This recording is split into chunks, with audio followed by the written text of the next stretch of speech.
नमस्कार. Jaya Indian recipe चॅनलमध्ये सर्वांचं खूप खूप स्वागत आहे. आज आपण बनवणार आहे मस्त असा थंडगार चिक्कूचा मिल्कशेक. इथे बघू शकता अशा पद्धतीने अगदी स्मूथ असा मिल्कशेक कसा बनवायचा ते मी या व्हिडिओमध्ये सांगितलेलं आहे. अगदी ज्यूस सेंटरमध्ये किंवा हॉटेलमध्ये जसा मिल्कशेक भेटतो ना त्याच पद्धतीने अगदी तयार होतो. इथे मी एवढ्या आकाराचे 2 चिक्कू घेतलेले आहेत. चिक्कू जास्त कच्चेही घ्यायचे नाहीत किंवा जास्त पिकलेलेही घ्यायचे नाहीत. थोडेसे पिकलेले चिक्कू आपल्याला हा मिल्कशेक बनवण्यासाठी घ्यायचे आहेत. तर बघा, सुरुवातीला इथे मी काय करणार आहे, दोन्हीही चिक्कूची साल काढून घेणार आहे. साल काढताना लक्षात ठेवायचं आहे की त्याचा जो गर आहे ना तो आला नाही पाहिजे, फक्त आपण वरची सालच काढायची आहे. चिक्कू जर व्यवस्थित पिकलेला असेल ना तर बघा अशा पद्धतीने आतून थोडासा ब्राऊन दिसायला सुरुवात होते आणि जर चिक्कू कच्चा असेल ना तर आतून असा थोडासा हिरवट कलर दिसतो.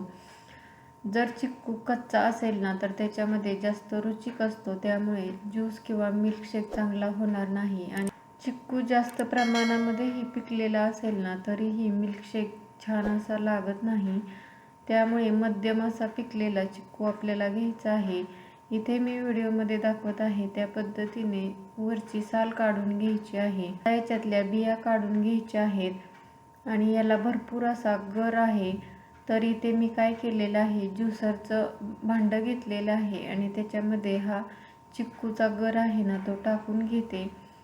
अगदी छान असा हा मिल्कशेक लागतो. आता हळूहळू थंडी कमी होऊन आता ऊन जाणवायला लागलेलं आहे, त्यामुळे दुपारच्या वेळेस आपण अशा पद्धतीने थंडगार जर मिल्कशेक पिलो ना तर अगदी ताजेतवाने वाटते.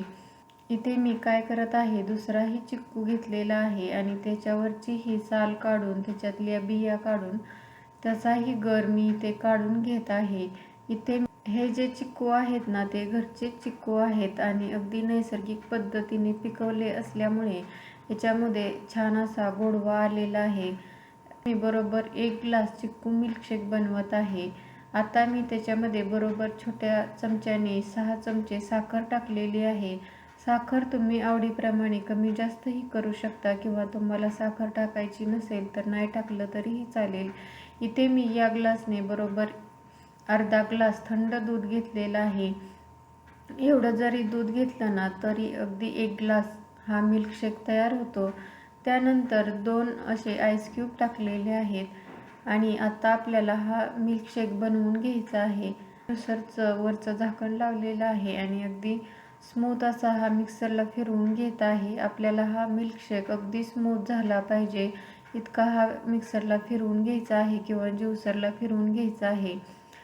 तुम्ही हवं तर हा मिल्कशेक आहे ना तो गाळूनही घेऊ शकता, पण इथे मी गाळून न घेता अशाच पद्धतीने हा ग्लासमध्ये ओतून घेणार आहे, कारण तर हा अगदी स्मूथ बनलेला आहे, याला गाळायची जास्त काही गरज नाही. इथे आपला मस्त असा चिक्कू मिल्कशेक तयार झालेला आहे. बरोबर 1 ग्लास आणि इथे थोडंसं हा मिल्कशेक तयार झालेला आहे. इथं मी जेवढं प्रमाण घेतलेलं होतं त्याच्यामध्ये बरोबर 1 ग्लास आणि वरून थोडासा शिल्लक राहिलेला आहे. इथे बघू शकता अगदी स्मूथ असा हा थंडगार चिक्कूचा मिल्कशेक तयार झालेला आहे. उन्हाळ्याच्या दिवसामध्ये आपल्याला असं थंडगार ज्यूस किंवा मिल्कशेक पिण्याची खूप इच्छा होते, पण बाहेर ज्यूस सेंटरमध्ये अनहायजेनिक मिल्कशेक किंवा ज्यूस पिण्यापेक्षा आपण घरीच अशा पद्धतीने हायजेनिक मिल्कशेक बनवून पिऊ शकतो. बाहेरचं ज्यूस सेंटरमध्ये आपल्याला माहीत नसतं की ते लोक बर्फ किंवा मग दूध अस्वच्छ वापरलेले असतात किंवा पाणीही अस्वच्छ असतं.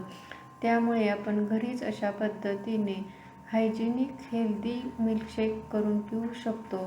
बघा, इथे आपला मस्त थंडगार हेल्दी चिक्कू मिल्कशेक तयार झालेला आहे. तुम्हीही अशा पद्धतीने थंडगार आणि अगदी स्मूथ असा चिक्कूचा मिल्कशेक बनवून पहा. तुम्हालाही नक्की आवडेल. रेसिपी आवडली तर नक्की लाईक करा, शेअर करा. चॅनलवरती नवीन असाल तर प्लीज चॅनलला सबस्क्राईब करा. त्याच्या शेजारी जे बेल आयकॉन आहे तेही प्रेस करा, म्हणजे नवीन व्हिडिओचं नोटिफिकेशन भेटेल. व्हिडिओ शेवटपर्यंत पाहिल्याबद्दल खूप खूप धन्यवाद. पुन्हा भेटूया अशाच नवीन रेसिपी बरोबर. तोपर्यंत मस्त खा, हेल्दी रहा. नमस्कार.